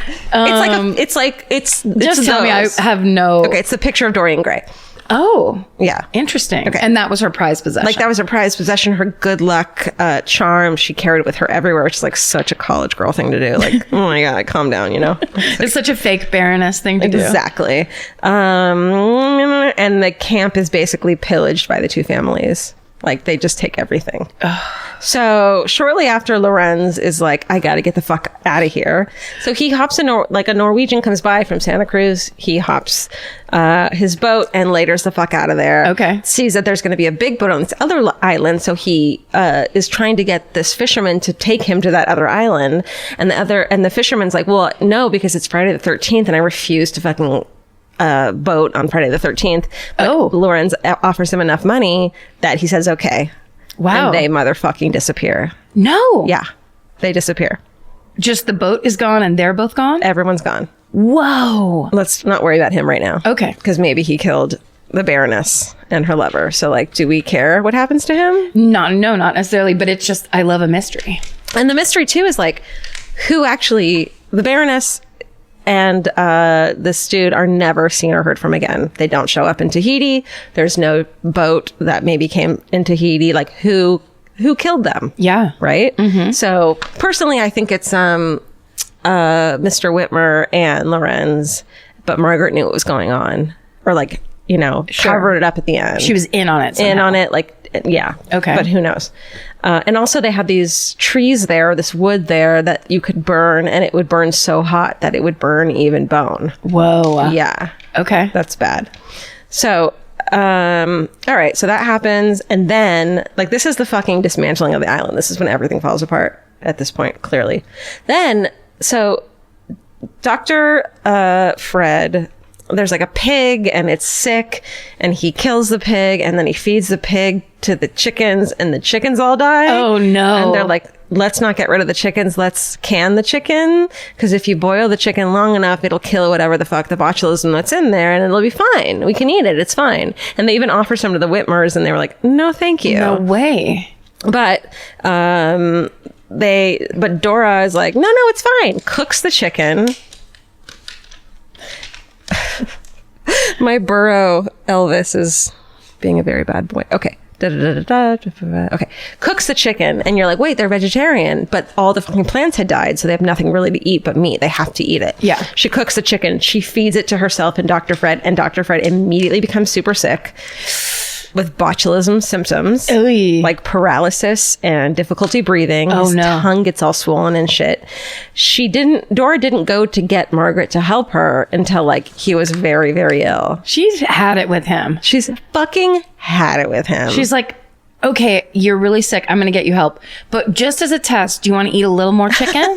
Just to test it out. And then she goes, look, I'm eating some too. And then she does the thing where you like, you turn your head to the side and you pretend to put it in your face and you drop it behind your shoulder. She steps behind a screen. Yeah. Look, I'm eating chicken too. It's like that trick everyone's doing online with the dog blanket when they like do the blanket and they drop the blanket and the dog's like, where'd the person go? It's like that, but with chicken, with botulism chicken. Sure. Or like maybe just like 2 fingers making a rabbit. Yes. Also, there's that one. That's easier. Let's name tricks. So by the time Margaret gets there, he can't even fucking speak. He's dying. His illness progresses. It's getting worse and worse. Of course, in Dora's book, she writes about it. She's like, we had this moment. He looked at me with this beautiful intensity, and I read Nietzsche to him, and he was like, mark that passage. That'll always remind you of me, and all this like romantic shit. Margaret's like, fuck that shit. I get there. He can't fucking speak. He gets a pencil and starts writing some shit. His final moments, and writes a note to Dora. It's so romantic. Are you ready for this? This is like his last words. Okay. I curse you with my dying breath. Can you even? And she probably opens her mouth and shows him the lack of teeth.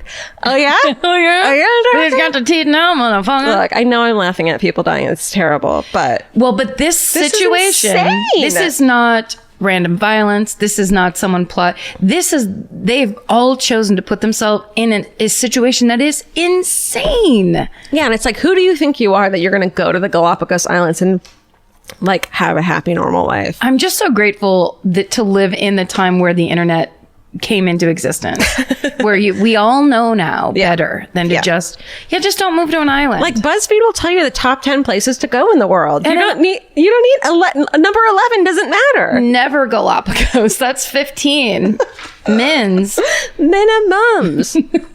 So the body of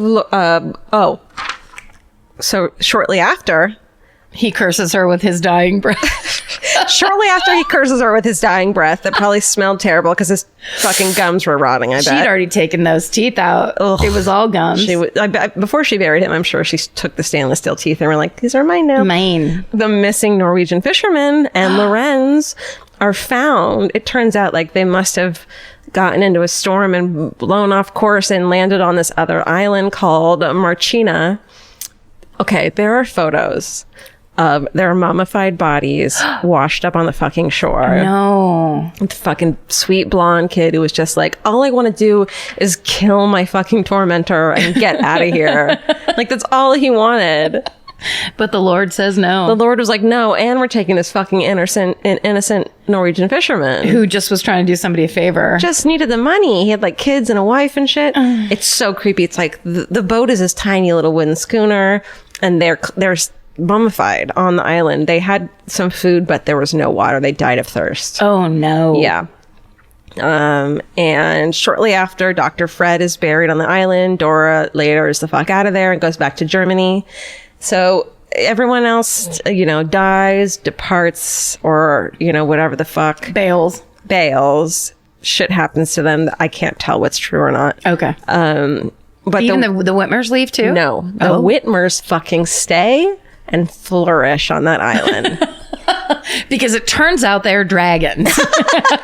They are vampires, and they have all their teeth and then some. They have 7 sets of lizard teeth. Exactly.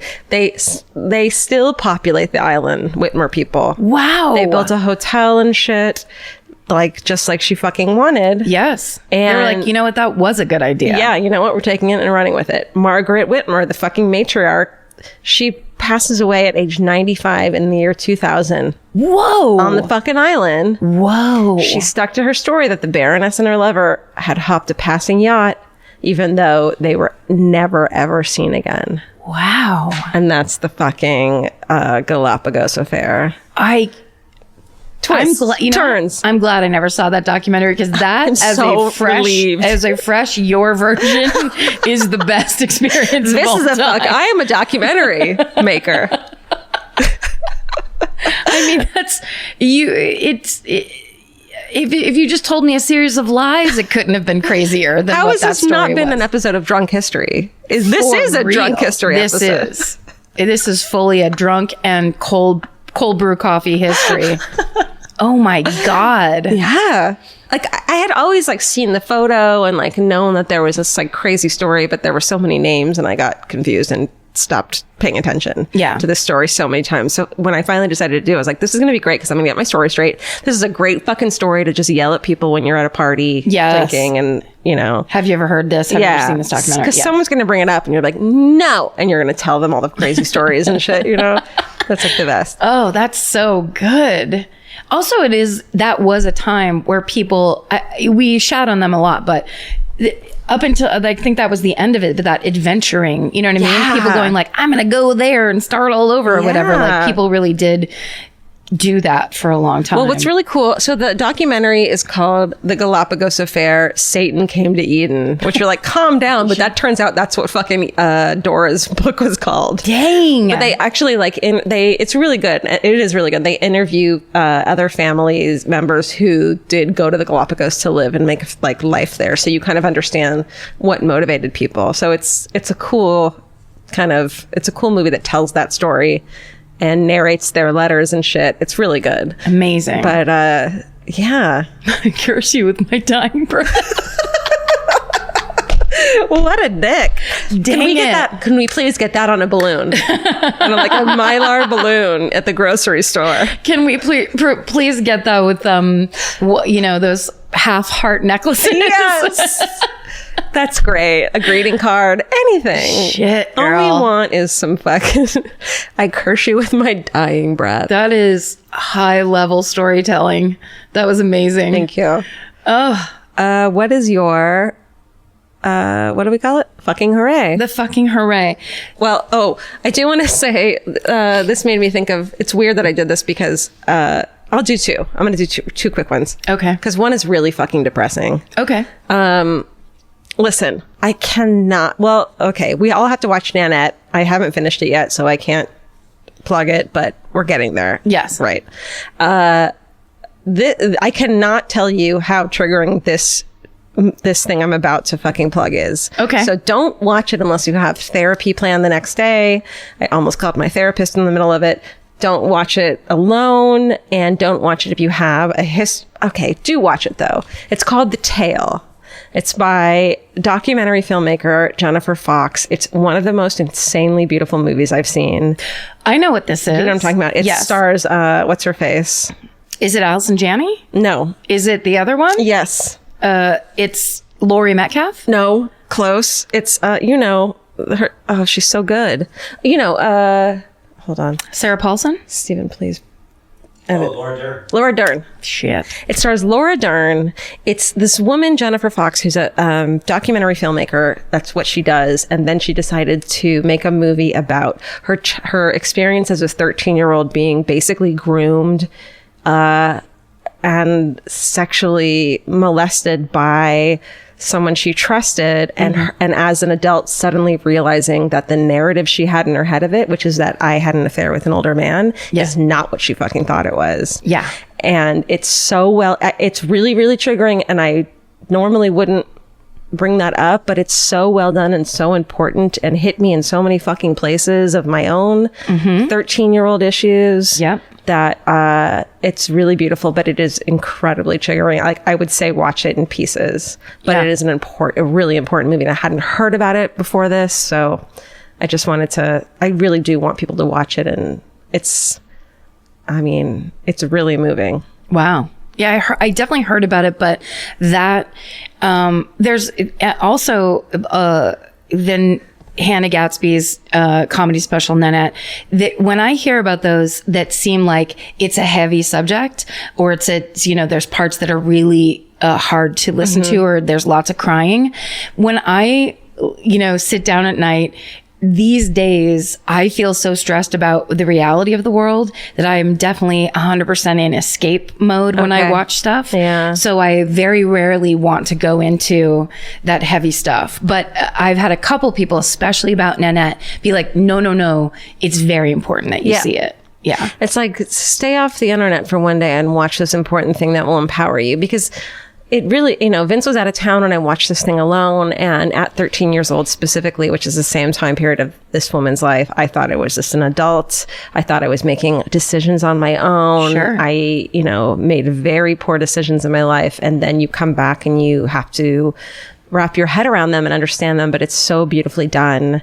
It kind of, every single woman will relate to it in some way. Amazing. And Laura Dern is just such a treasure. Oh, and then fucking Jason Ritter. Yes. Who, he's the best. I don't want to see him this way. Yeah. He plays a creepy character in it. but he like had to pause filming to cry. Sure. And all these other little things that you're like, I don't want Jason Ritter to be like this because I love him, but it's almost makes him better because he then talks about it and they bring this important subject up. And it is important. Yeah. And especially if you're a parent to a young girl or boy, it's important. Well, and when I read that he played that part, I thought that's such brilliant casting because those are those wolf in sheep's clothing. Exactly. They never seem like the kind of person that would do that. Never. And they're the ones that can be like, I'll drive your kid home, no big deal. I mean, yeah. And then Ellen Bernstein plays the mother. So it's just like Burstyn? Yeah. Yep. I'm going to call her Bernstein Bear. Do you love how I just confidently say words like I don't care? Dude, that is the theme of this show. Confidently failing. It's just a really, really, I don't want it to go hidden because it's such a hard subject matter and so hard to watch because it really is important. Good. And it did make me understand myself more. Good. Yeah. The tale. But if you have issues around it, you be careful watching it. Right. Okay, cool. Yeah. All right. Oh, and also hashtag or epic lava flow has been putting me to sleep at night. What's that mean? There's an Instagram it's just called epic lava _ and some dude who lives on fucking Hawaii randomly, this is what I'm into lately, is just filming lava flows, and it's the most relaxing thing you've ever seen in your life. Like up close lava bursts and lava flows, and it's just really cool and relaxing. Because they had a major volcanic eruption where, did you see those, like the video of the lava that's just coming down the street type of shit? Like close up of that, which I know is horrible, and it's like people's houses are being ruined and shit. But yes, it is. As a it's almost like ASMR for your eyeballs. Neat. Yeah. Yeah. There you go. God, I guess this was very exciting. When I got home from vacation, I did have a bunch of stuff on my DVR that was waiting for me. And I probably have given this one before because it is a British procedural, but it's the there's I believe it's season 4 of Endeavour. And it is such a good British procedural. It takes place in the late 60s. I dig it. And I believe it's in Oxford. And later on, there was a very famous, British series called Inspector Morse. So this is him as a young man, how he started being a detective. And the guy, I want to say Shaun White, but that's the snowboarder. Oh no, you're Sean saying Evans. Sorry, oh, okay. His name is Sean Evans, and he is this British actor, and he's so good. He's like this smart guy detective that listens to opera, and you're just like, oh, the guy that you would have a crush on in college. And it's just a really well put together, beautifully shot show. So that was waiting on my DVR. And then there's the new season of Shetland, which is another, I believe that's it's Scottish procedural, and it's the visuals. Talk about ASMR for the eyes. I watch these shows and I'm usually asleep like 20 minutes in because they take those long panning shots of like a Land Rover driving down lush an empty road with moors on either side or whatever. Moss everywhere. So gorgeous. And then of course the sing-songy beautiful accents of our friends in the UK. So yeah, I just had and then I'll re-up on CB Strike, which is now the show. I've already given this as a fucking array, but it's now the show I wait for. I think that comes on either on Friday nights or Sunday nights. And I literally am waiting around for it because I love the lead actor. I love the lead actress, and it's so well done. CB Strike on, the one that BB Europe, the UK. it stars. I think it stars. Okay. It doesn't matter. All right. So yeah, Cinemax. Of course, Cinemax. Thanks, Steven. Cinemax, when I grew up, was just the dirty channel. Skinemax. Well, it's new. So, this isn't your father's dirty cable channel. Wrap your head around it. Yeah. So just a lot of good TV, I guess. I'm so vacation. Dude. Brained. Have it. And then, of course, Vacation. I love it. The song by the Go-Go's. All I ever wanted. Thanks for listening, you guys. Guys, this has been a doozy. This has been a clusterfuck of an episode. This has been my favorite murder. We hope you didn't spit your teeth out laughing. And please stay sexy. And don't get murdered. Goodbye. Elvis. Hi. Want a cookie? Goodbye. Very good job.